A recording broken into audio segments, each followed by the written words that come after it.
சென்னையில் ஒரு மாணவி மீது நடத்தப்பட்டிருக்கக்கூடிய பாலியல் வன்கொடுமை என்பது மாபெரும் கொடூரம். அதை யாராலும் நிச்சயமாக ஏற்றுக்கொள்ள முடியாது. இது குறித்து இந்த அவையில உண்மையான அக்கறையோடு பல உறுப்பினர் பேசியிருக்கிறீங்க. இதை பயன்படுத்தி இந்த ஆட்சி மேல தவறான எண்ணத்தை உருவாக்குவதற்காகவும் சில உறுப்பினர்கள் பேசியிருக்கிறீங்க. பாதிக்கப்பட்ட பெண் அந்த பெண் பக்கம் நின்று அவருக்கு சட்டப்படி நியாயம் பெற்று தரக்கூடிய காரியத்தை தவிர தமிழ்நாடு அரசுக்கு வேறு எந்த நோக்கமும் இல்லை என்பதை தெளிவா, உறுதியா, ஆணித்தரமா முதலே நான் சொல்லிக்கிறேன்.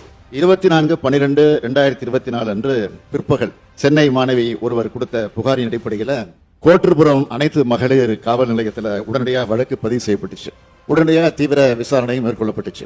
மறுநாள் காலையிலே இந்த சம்பவத்தில் ஈடுபட்ட குற்றவாளி ஞானசேகரன் காவல்துறையால் கைது செய்யப்பட்டார். இது காவல்துறை எடுத்த துரிதமான சரியான நடவடிக்கை. இருந்தாலும் எதிர்க்கட்சி என்ன குற்றச்சாட்டு சொல்றாங்க? முதல் தகவல் அறிக்கை கசிந்தது தொடர்பா பேசுறாங்க. அதுக்கு காரணம் யாரு?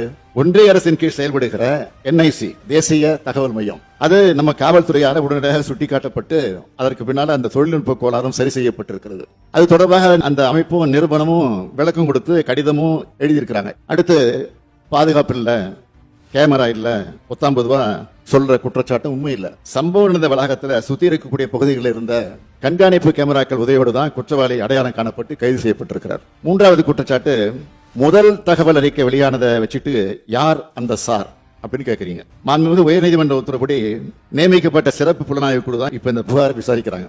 கைது செய்யப்பட்ட குற்றவாளி குண்டர் சட்டத்தின் கீழ் சிறையில் அடைக்கப்பட்டிருக்கிறார். இந்த புலன் விசாரணையில வேற யாராவது குற்றவாளி இருக்காங்களான்னு தெரிய வந்தா, அது யாரா இருந்தாலும் சரி, மீண்டும் மீண்டும் சொல்றேன், அது யாரா இருந்தாலும் சரி, அவங்க மேல தயவு தாட்சணமே இல்லாம காவல்துறை கடுமையான நடவடிக்கை எடுக்கும். இதை இந்த அவைக்கு 100% உறுதியோடு நான் சொல்லிக் கொள்றேன்.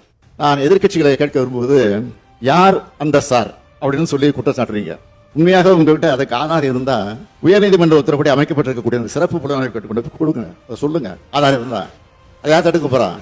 அதை விட்டுட்டு ஒரு மாணவி சம்பந்தப்பட்ட சென்சிட்டிவான வழக்குல வீண் விளம்பரத்துக்காக, குறுகிய அரசியல் லாபத்துக்காக மலிவான செயலை மீண்டும் மீண்டும் ஈடுபட வேண்டாம் என உங்ககிட்ட நான் கேட்டுக்கிறேன். நமது அரசு வந்ததுல இருந்து பார்த்திருக்கீங்க, பெண்கள் பாதுகாப்புக்கு எவ்வளவு முக்கியத்துவம் கொடுக்கிறோம், பெண்கள் எதிரான குற்றங்களை எவ்வளவு நடவடிக்கை எடுத்திருக்கிறோம் என்பது தமிழ்நாட்டு மக்களுக்கு நல்லா தெரியும். குறிப்பா பெண்களுக்கு எதிரான வழக்கில் 86 விழுக்காட்டுக்கு மேல 60 நாட்களுக்குள்ள குற்றப்பத்திரிகை தாக்கல் செய்யப்பட்டிருக்கு. ஆகையால் எதிர்கட்சி நண்பர்களை நான் கேட்டுக்கொள்ள விரும்புவது, குற்ற செயல் எதுவாக இருந்தாலும், குற்றவாளிகள் யாராக இருந்தாலும் நேர்மையா, நியாயமா, கடுமையா நடவடிக்கை எடுத்து வருகிற அரசை குறை சொல்லாம பெண்களுடைய பாதுகாப்பு தங்களால் என்ற ஒத்துழைப்பை அனைவரும் அரசுக்கு வழங்கிட வேண்டும் என்று கேட்டு அமைகிறேன்.